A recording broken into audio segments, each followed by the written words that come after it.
Келесі идея алғашқы күнгі сезімдер деп аталады.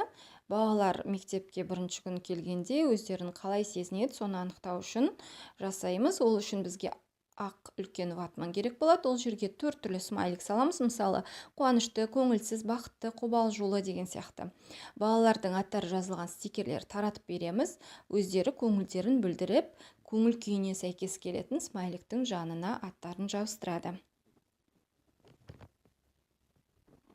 Байқасаңыз, жоғарыда суретте балалар тек көңілді, бақытты екенін көрсетпеген, өз сезімдерін ұғынып, шынайы жауап берген.